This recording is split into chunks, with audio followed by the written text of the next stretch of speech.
Isto é espetacular.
Então, sejam todos muito bem-vindos a mais um vídeo aqui no canal da Aquariofilia Simples. Desta vez temos o privilégio de estar aqui com o nosso amigo Luís. O Luís que é da Alton Spot e estamos propriamente na sua Fish Room e ele vai falar um pouco do seu projeto e daquilo que ele mantém, que é um peixe que muitas das vezes foi considerado difícil por ser mantido por qualquer hobbyista, por ter especificações de águas mais específicas. No entanto, o Luís vai falar um pouco do seu projeto, como é que ele mantém os seus peixes e como é que ele até chegou à reprodução deste peixe alto. Olá a todos, muito obrigado Pedro por teres vindo, é um gosto poder receber-te aqui. Obrigado eu. E também poder falar com os teus seguidores e podermos partilhar um bocadinho desta jornada e de tudo o que envolve manter e criar esta magnífica espécie que é o Pterófilo alto. Este projeto começou em 2018, isto começou com os peixes que foram adquiridos, curiosamente, a uma pessoa que cá em Portugal, que é o João. Isso foram peixes F1s que tinham origem do criador alemão muito conhecido, do Simon Forkel. O vício começou assim, eram uns peixes semi-adultos e eu comecei assim, porque não tentar reproduzi-los, e correu bem. Passado cerca de 6 meses consegui a minha primeira produção e acabou por ser um desafio muito interessante. E já vamos em 2024 e eu continuo com esta espécie. Com essa espécie, né? Agora tenho alguns peixes selvagens do Rio Ventuário, mas muito orgulhosamente posso dizer que a maior parte dos peixes que eu tenho aqui na Fish Room foram peixes que já nasceram cá. Já nasceram cá, né? Ou seja, tu já mantens os teus peixes, as tuas criações já contigo. No entanto, tu começas sempre com o hobby com outros peixes, né? Certo. Nomeadamente até o peixe disco, que foi sempre a tua paixão. Certo, uma paixão grande. Uma paixão grande. E depois tens esta oportunidade de agarrar no alto, né? E trazê-lo.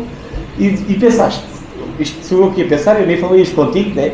Mas eu a pensar, eu vou tentar criar o alto, né? Vou tentar criar. Quando nós temos qualquer aficionado, quando começa com uma espécie, um dos objetivos acaba por ser, na brincadeira, começar a criar, não é?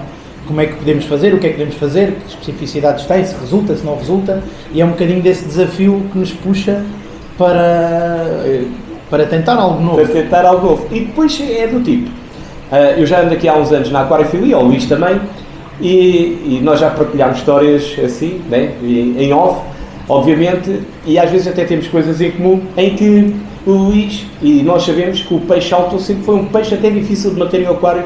Como eu disse no início do vídeo, teve sempre as suas especificações em termos de água, da condutividade, que é os TDS, muita gente conhece por TDS, em que sempre foi um peixe difícil de ser mantido na água, e tu trazes esse desafio para ti, porque a aquariofilia é um desafio, não é? É um desafio. E criar um peixe que supostamente é difícil para muitos ovistas criar, é difícil. E há outra particularidade, que eu tenho que dar aqui os parabéns ao Luís, e não lhe estou a tirar a palavra, que é, automaticamente que ele produz um peixe em cativeiro, é um peixe que torna-se mais fácil, e se eu estiver enganado é o que eu diga, é um peixe que se torna mais fácil para qualquer avista manter no aquário, certo? Quando nós compramos um peixe numa loja ou num particular, temos que ter sempre atenção às condições em que eles são mantidos, obviamente. A maior parte das vezes, quando as pessoas começam com um alto, um problema é que começam com um peixe selvagem. Não é que os selvagens sejam mais difíceis de manter. O problema é a quantidade de mãos que os selvagens passam até nos chegar à nossa casa e em que condições é que chegam. Portanto, se tivermos um provedor bom que nos faz chegar peixes selvagens bons, não são difíceis de manter. Mas a maior parte do que aparece no mercado importado da Colômbia e de outros países não nos chegam nas melhores condições. E não nos chegando nas melhores condições, seja a mim, seja o outro ovista, não vai ser um peixe fácil de manter e vai ser um peixe mais desafiante até para o receber, em que condições é que os recebemos, e depois poder evoluir até à criação do mesmo. É porque eles também, muitas das vezes, eles sofrem derivado do transporte, até acaba por ganhar amónia, e depois o peixe até acaba por, quando não morre, acaba por já vir um peixe já maltratado por nós, não é? E os peixes, quando vêm acho que as pessoas não têm ideia que quando vêm das importações, muitas vezes passam por 5, 6 tipos diferentes de água até chegarem a nós. Sim. As águas que têm na natureza, depois quando passam para o provedor que os importa para a Europa, já são mantidos num pH mais elevado, e depois muitas vezes quando recebemos o peixe, tentamos que ele tenha as condições que tinha na natureza, quando o peixe já foi adaptado a um pH mais alto. Por isso é que é muitas vezes importante saber em que condições é que o provedor tinha o peixe, para nós podermos tentar recebê-lo nessas condições. Acho que isso é muito importante. Isso é importante. No entanto, depois tu acabas por conseguir criar os peixes, né? Os peixes em cativeiro, e esse peixe acaba por ir para o cliente, né? Ou seja, já muito fácil de manter. Sim, um peixe criado em nossa casa acaba por ser um peixe que, na minha opinião, é muito mais fácil de manter, não porque tenha sido um peixe que foi demasiado mimado com condições XPTO, com isto e com aquilo. O que nós tentamos dar aqui é renovações contínuas de água, como já tinha falado contigo, sim. Dar as melhores condições, muitas alimentações durante o dia, e isso acaba por fazer com que o peixe, quando chega à tua casa, chegue nas melhores condições possível. Mesmo que tu não tenhas exatamente as mesmas condições que eu tenho aqui, torna-se um peixe mais fácil de manter. E um peixe que inclusive tem uma imunidade mais forte e que consegue, mesmo em condições não tão boas, com renovações contínuas de água, com tudo isso, ou seja, num ambiente de um aquário normal que nós mantemos em casa, com um filtro externo, com trocas de água uma ou duas vezes por semana, por exemplo, que seja um peixe que tu consegues desfrutar do peixe, que o peixe não te traz problemas, que não desenvolve doenças mais tarde ou mais cedo e acaba por ser um peixe que tu consegues desfrutar e que é mais fácil de manter do que um peixe que tu importas, isso sem dúvida. Sim, e depois tem já a condição que também na alimentação tu também já deste aqui ou seja, já está um peixe adaptado a comer qualquer coisa, não é? Sim, isso tentamos sempre fazer. Quando estes peixes que eu tenho aqui à frente, que não conseguimos ver no vídeo, são peixes que têm 1 mês e meio de idade, e que no fundo nós o que tentamos fazer a partir desta idade é, além da artémia recém-includida, e quando fazemos um desmame da artémia recém-includida aos cerca de 45 dias, vamos iniciando as comidas secas, vamos iniciando as comidas congeladas e vamos mantendo também acesso à comida viva. Até aos 2 meses de idade eu faço isso para que o peixe acabe por não haver uma perda muito grande em termos de crescimento nestas transições alimentares. Porque quando o peixe está habituado a tem uma microbiota intestinal diferente quando se alimenta só de nápoles de artémia e depois quando passa a comer comida seca, comida congelada, e há todo um trabalho que nós tentamos fazer aqui para que o peixe, quando chega à tua casa aos 4 meses, já aceite todo o tipo de comidas. Eu não tenho aqui uma farmácia de comidas, de não sei quantas marcas, mas que o peixe se adapte facilmente às comidas que tu lhe dás, a comidas secas, a comidas congeladas, a tudo isso. Luís, estás a falar em alimentação, a alimentação é muito importante nos primeiros anos de vida, ou quer dizer, anos não é anos, é nos primeiros dias de vida do peixe, não é? Até digo os meses. Sim, os peixes, os áltons especificamente, são peixes que a fase larvar do mesmo é um tamanho um pouco maior que os calares, o que de certa forma acaba por permitir que eles aceitem logo bem a artémia recém-eclodida, mesmo que a artémia não esteja acabada de eclodir com 24, 36 horas, seja uma artémia em estar 2 que tenha um tamanho um bocadinho maior. Eles conseguem caçá-la e conseguem comê-la, portanto nesse aspecto beneficiam, não é? Beneficiam e acaba por ser até mais fácil nesta fase. Depois o que eu faço é tento oferecer a comida de hora a hora, 2 em 2 horas nestas fases iniciais, quando o peixe começa a comer, após a fase de nado livre, e depois tento introduzir outras comidas congeladas não vivas, que é o desafio também, porque o peixe está habituado a comer a comida viva e depois começas a dar, por exemplo, o ciclopes, que é uma das comidas congeladas que eu exploro, porque tem um tamanho maior, um bocadinho nada maior que a artémia recém-eclodida e que eles conseguem rapidamente, ao fim de 10, 12 dias, começar a comer. Mas é engraçado ver que os peixes, depois quando dás as duas coisas ao mesmo tempo, eles começam a escolher a viva e depois comem e cospem os ciclopes. E depois, passado um tempo, eles começam a adaptar-se e veem quando acaba a artémia, começam a comer os ciclopes. Que é a mesma comida. E entretanto, depois passas para secos. E depois passas para secos.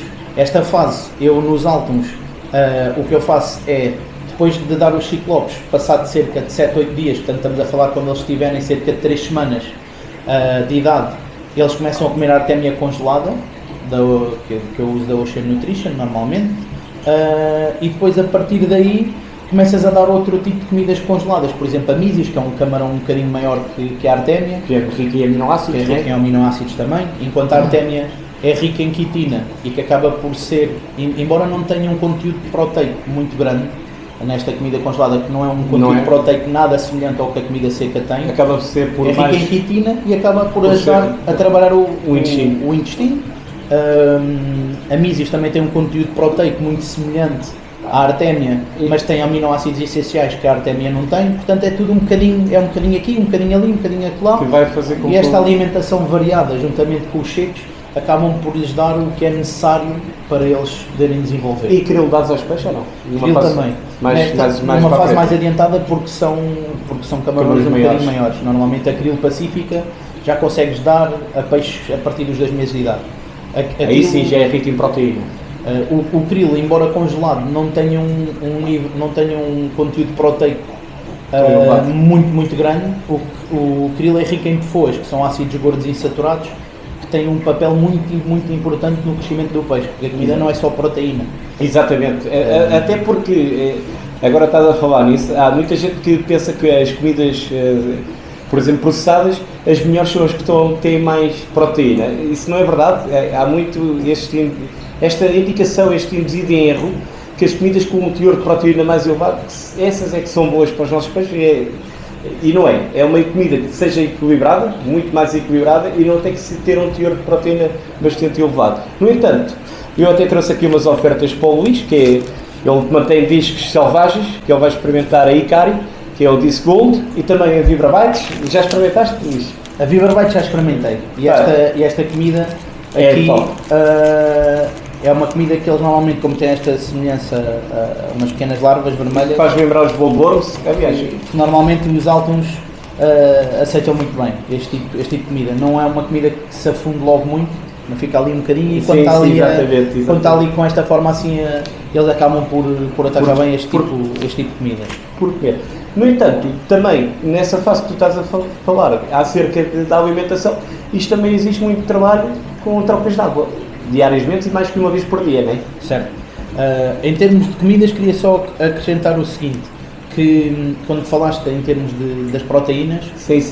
os estudos científicos o que dizem é que um peixe, quando está numa fase que ainda está a crescer, digamos, normalmente precisa entre 48 a 50% de proteína, é o nível ideal, ou seja, a partir dos 50% de proteína o peixe não vai utilizar.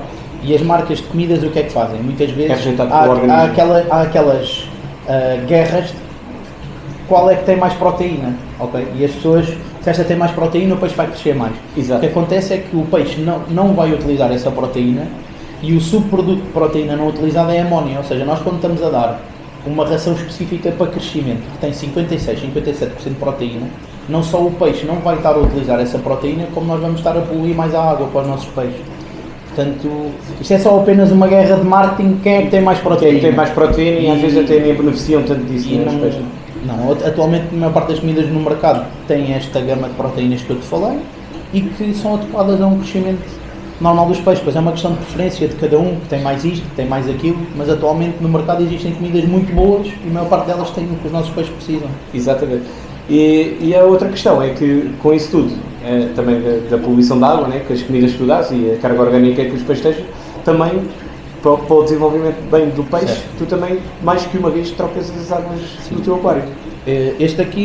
Nestes aquários que vocês veem aqui atrás, isto é um sistema semi-aberto, que a gente chama de semi-estático. Em que é que consiste? Consiste num sistema em que é alimentado por uma SAM em cada rack de aquários e que ao longo do dia, de 4 em 4 horas, é injetada água nova na SAM. Mesmo nos discos tu fazes isso, não é? Mesmo nos discos. A água nova entra de 4 em 4 horas, mistura-se com a água velha e depois tens no fundo um overflow na SAM em que por gravidade a água vai sair para o esgoto. O que é que isto permite? Permite que tu tenhas durante o dia todo um nível de compostos nitrogenados baixo, que é o que o peixe quer. No fundo, se tiveres, no caso dos discos, por exemplo, se tu tiveres os nitratos constantemente abaixo dos 20 mg por litro, permite que tu tenhas um crescimento máximo nos peixes, inclusive nos altos. Ou seja, é diferente de tu teres um build-up de nitratos, que é o que tu tens num aquário normal, em que chega a estar 40, 50, 60, às vezes 100 mg por litro num aquário de alevins, em que tens 100 alevins ou 150 alevins, e depois chegas ao fim do dia e reduzes. É diferente do que teres um sistema em que, através de trocas de água automáticas, te consegue manter os nitratos sempre abaixo de 20. Até porque eu já tenho falado disso até nas criações, que os nitratos atrofiam o crescimento dos peixes.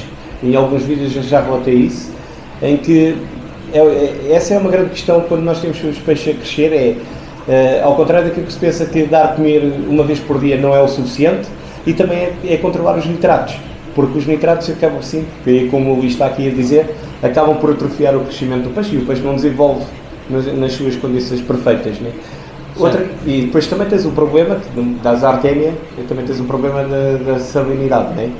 Que tu não estás em casa, e o Luís faz isto de forma muito automática e acaba por também dares um pouco, acrescentar um pouco de salinidade ao aquário, né? Derivado da artémia. Aquilo que eu faço em termos da artémia, que é o que o Pedro está a falar, é que eu tenho um sistema semi-automático de alimentação de nápoles de artémia recém-eclodidos. O que é que acontece? Eu preparo a artémia, deixo a artémia eclodir normalmente cerca de 30 horas, e quando a artémia está nessas 30 horas, normalmente está no instar 1, normalmente vai das 26 até às 32, 34, 36 horas, e as artémias nessas alturas, o que é que acontece é que uma particularidade importante é que elas aguentam uma água com uma salinidade muito baixa, nesta fase em que estão a instar 1. Isto permite-me o quê?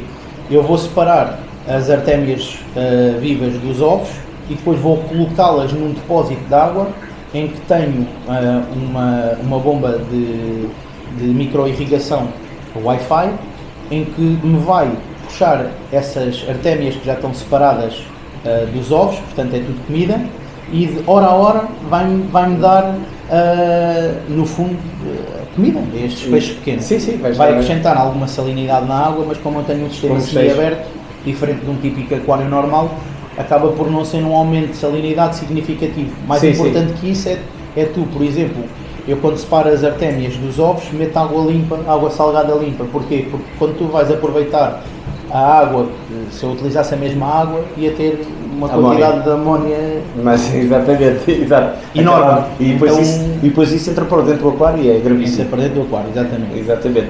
No entanto, também começas a criar aqui peixe, né? Pela primeira vez, certo? Tens assim logo o potencial, né? Logo nos primeiros... No primeiro ano consegui tirar cerca de 200 peixes. Eu tinha ideia. Não foi muito, mas no ano a isto... seguir consegui mais. Ok. Eu não combinei isto com o Luís, então eu pensava que logo no primeiro ano tinhas logo tirado assim bastante. No primeiro ano, em 2000 foi... 19, não? Talvez. Foi finais de 2019, início de 2020. Acabei por tirar cerca de 200 peixes. Desses 200 peixes, em duas posturas diferentes, 2 casais diferentes, escolhi 6 peixes de cada e fiquei com os 6 melhores peixes de cada postura, que são os peixes que temos aqui atrás, em baixo, e que eu utilizei para formarem novos casais. E esses peixes só começaram a criar agora em 2024. 24, não é? Sim, são os pais destes peixes que eu tenho aqui agora. Portanto, são os peixes com uma maturação sexual tardia, não é? Temos que esperar 3 anos e meio, 4 para o peixe começar a criar, mas para mim torna tudo muito desafiante, porque eu todos os anos que tenho criação acabo por conseguir selecionar os melhores peixes e depois vamos mais uma vez guardar os peixes e levá-lo e conseguir mostrar que aqui em casa e que em Portugal também conseguimos tirar peixes bons em nossa casa. Em nossa casa, né? Não propriamente seja assim. É o desafio que eu gosto. Eu não gosto de estar aqui os peixes, depois despachar os peixes todos e ficar sem nada para mim. Isso para mim tira-me um bocado, como é um peixe de criação sazonal, que só te cria uma vez por ano. Vais despachar tudo e depois ficas sem nada. E a tocar nesse assunto. Não ter o desafio, não é? Exatamente. E a tocar nesse assunto. É que o outro grande desafio é que isto é um peixe que só desova uma vez por ano. Certo. É que isso é outra, ou seja, além de 3 anos e meio que tens de estar à espera para o peixe desovar, e se desovar nesse período, ainda depois só desova de ano a ano. Eles normalmente têm um período sazonal. Eles normalmente é sazonal, como tu disseste, e bem, normalmente é de março a junho. Isto é o normal. É o normal. O que é que acontece? Quando eu vou tendo aqui sempre peixes novos nascidos cá e guardo até criar, o que eu tenho reparado é que o peixe, normalmente os machos já estão maturados sexualmente a partir dos 18, 20 meses. Exato. Mas tu guardares um grupo de peixes todos da mesma idade, o que acontece é que muitas vezes as fêmeas só a partir dos 3 anos é que estão prontas a criar, a partir dos 28, 30 meses, a partir daí. E o que acontece é que estes peixes, quando estão maturados sexualmente, uma particularidade gira é que normalmente acontece uma postura isolada, pode ser em novembro, dezembro, o que for. Sim. Ou seja, não é muito normal, né? Não é normal. O que tu percebes é que, mesmo tendo peixes mais velhos que não desovam nessa altura, notas que a primeira desova de um casal inexperiente acaba por ser mais pela maturidade sexual do peixe do que pela altura do ano. Mas este peixe que desovam em novembro, é engraçado ver que em março, abril, maio do ano a seguir, depois segue o ritmo dos mais velhos que estavam cá. E depois aí começa a ser regular nesta fase. Fazem 3 a 4 posturas, separadas, depende de cada casal, mas tens casais que fazem 3, 4 posturas nesta altura, separadas por 10 dias. Tens casais que fazem 2 posturas separadas um mês cada uma, entre cada, portanto é assim um bocadinho diferente entre cada um. É sempre um grande desafio e depois é que o mais engraçado é que supostamente é um peixe já criado em cativeiro, nós pensamos sempre que ele vai fazer as desovas todo o ano, né? E não é. E acaba sempre por ser sazonal, ou seja, segue sempre o ritmo do peixe selvagem. Segue um bocadinho o ritmo do peixe selvagem, sim. Há peixes selvagens que não te criam todos os anos e também há peixes destes cativeiros que não te criam todos os anos. Sim. Portanto, às vezes podem saltar um ano que não te criam, mas há aqui algum fator hormonal, porque o que tu notas é que quando tens um peixe a começar tens os casais na mesma água e tens um casal que começa a desovar, depois na semana a seguir os outros casais começam também com interesse e alguns deles também acabam por desovar, nesta altura. E portanto, às vezes é difícil teres o primeiro casal a desovar e depois a partir disso tudo se desenrola. Depois desenrola, começa tudo uns atrás dos outros porque também funcionam todos com a mesma água, não é? Certo, depois tens de ter tudo muito bem preparado para poder, não podes estar com muitas experiências porque quando eu recebi os peixes foi um bocadinho o ano zero, eu tentar perceber, eu aqui tenho uma água com 7,5 de pH e 250 ppm e o que é que tu tentas primeiro fazer? É supostamente uma água difícil, não é? Uma água difícil, o que tu tentas fazer é o quê? É tentar usar a tua água primeiro, não é? Exato, não inventar, e foi o que eu fiz, e o que eu vi foi que havia uma uma taxa... taxa... E nunca usaste osmose durante esse período? Durante o primeiro... Nunca baixaste a condutividade da água? Durante a primeira vez que tentei criar estes peixes, tentei usar o normal. O normal? Depois notei que em 300, 400 ovos nasciam 20 ou 30, e eu assim, espera lá, o que é que vamos tentar fazer a seguir? E o que eu tentei fazer a seguir foi nas poucas posturas que eu tive, separei ovos da mesma postura em diferentes, em vasos pequenos, de eclosão cilíndricos de 5 litros em diferentes pHs e condutividades e tentar perceber onde é que nasciam mais para poder depois replicar nas próximas desovas que houvessem. E eu verifiquei que, embora haja um mito muito grande relacionado com isto, quando nós vemos uma água dura com um pH alto, 7,5 pH, 250 ppm, é uma água dura e com um pH alto. Dura. O que acontece é que existe um mito associado em que quando nós vemos ovos brancos são ovos não fertilizados, mas quando nós vemos um ovo branco não conseguimos perceber se é um ovo que não está fertilizado ou se é um embrião que morreu nas primeiras fases de multiplicação celular. E como é que nós conseguimos perceber isso?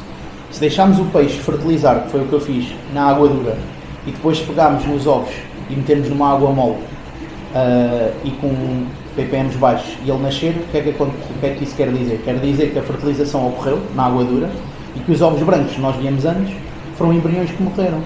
E passei de uma taxa de fertilização de 5% para uma taxa de fertilização de 90%. Portanto, não é fruto do acaso. Não é fruto do acaso. Pois a partir daí tentou-se afinar e eu penso que os discos funcionam um bocadinho da mesma forma.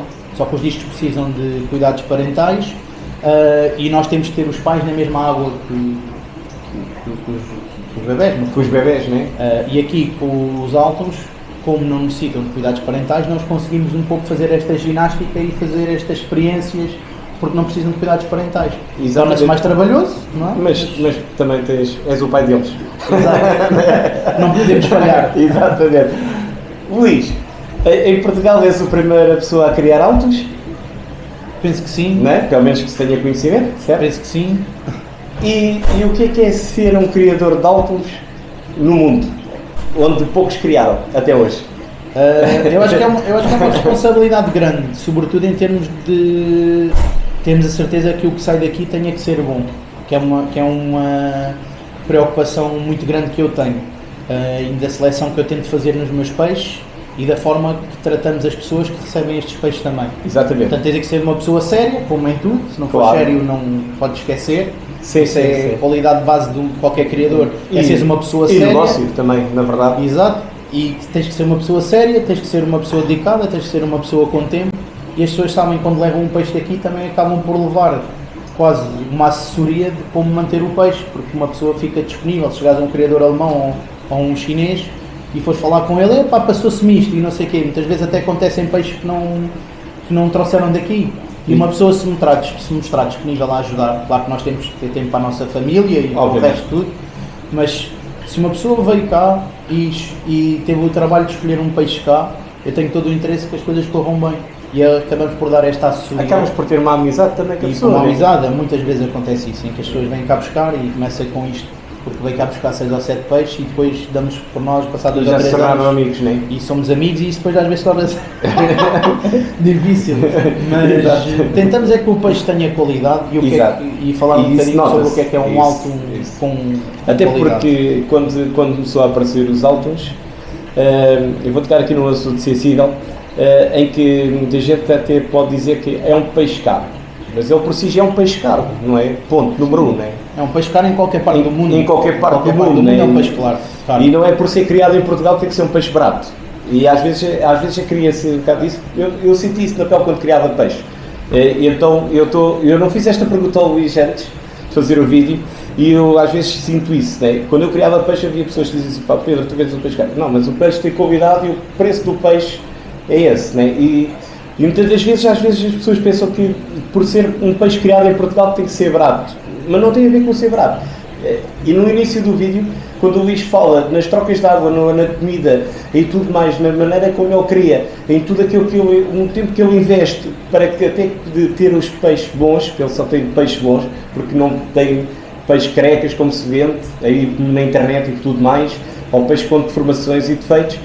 Isso não, ou seja, eu costumo dizer que esses peixes nem vendidos são, ou seja, nem dados são bons, quanto mais vendidos. No entanto, isto tem esta vantagem, né? Todos os peixes têm todas as riscas delineadas, isso é muito importante, né? Porque tu olhas para um alto, muitas das vezes no aquário, que eu muitas vezes vejo, e reparo que nem as linhas dele são direitas, isso é outra grande importância, certo, né? Certo. É importante primeiro que as pessoas quando vão adquirir um alto, não adquiram um peixe muito pequeno, essa é logo a primeira. Sim, sim. Ou seja, que o que eu tento aqui, por exemplo, é que os peixes no mínimo tenham 4 meses. A maior parte dos altos são comercializados com, imagina, 2 meses e meio. Ao ter 4 meses, o que é que consegues ver? Consegues ver alguns defeitos nos peixes que não se vê aos 2 meses e meio. E se tu fores a ver, se pegares em 100, que as pessoas não têm ideia, pensam que a gente tira 300 peixes e que os 300 peixes são bons. Não é nem verdade. aqui, nem em qualquer lado do mundo. Exatamente. E para sair daqui, se calhar em 300 peixes, eu aproveito 150 peixes, aproveitas metade. É mesmo assim. Porquê? Exato. Porque não é justo eu estar-te. Tu venhas comprar um peixe que realmente é caro. E se eu tenho aqui peixes com 3 meses com metade do tamanho dos outros, vais levar esse peixe? Obviamente. Não é. Não vou separar este peixe para aquários e depois quando ele tiver o tamanho dos outros, levas-os. Eu tento não fazer isso, porque eu tento que o grupo esteja equilibrado e dentro daquilo que eu acho que é aceitável, que acabes por levar o peixe. Tu falaste muito bem nas barras, porque, sim. Porque é um dos defeitos que mais se vê. Um dos defeitos que se vê na maior parte dos áltons é ou a barra inexistente, normalmente é a terceira barra. E até já vi altos carecas, ó Luís. Em loja, acredito. Já vi. Ou o que se vê muito é a degeneração da barra do meio, que eu chamo de degeneração da barra do meio, sim. em que no fundo a barra não tem a mesma grossura ao longo do peixe, acaba por encurtar e depois abre outra vez. Isso é um sinal claro também de um peixe que acaba por não ter as características que tu queres, porque já há um grau de degeneração nas barras. O que é que podemos ver mais num alto quando adquirimos? Quando vamos a uma loja, um dos conselhos que eu dou sempre é tentar olhar não para o tamanho do olho do peixe, porque o alto é um peixe com olho grande, um peixe com olho grande em relação à cabeça, mas ver a coloração do olho. Se for um peixe que tem um olho vermelho e que já tem muita coloração na cabeça, mas que não é muito grande, é um peixe que já tem 9 a 12 meses. Quando começa pelo menos, porque a coloração vermelha do olho aparece aos 9 a 12 meses. Portanto, se olhamos para o peixe e o peixe não tem um tamanho que consideramos aceitável para um peixe dessa idade, que só vem com alguma experiência, não adquirimos esse peixe. Tentamos ver a proporção das barbatanas dorsais, por exemplo.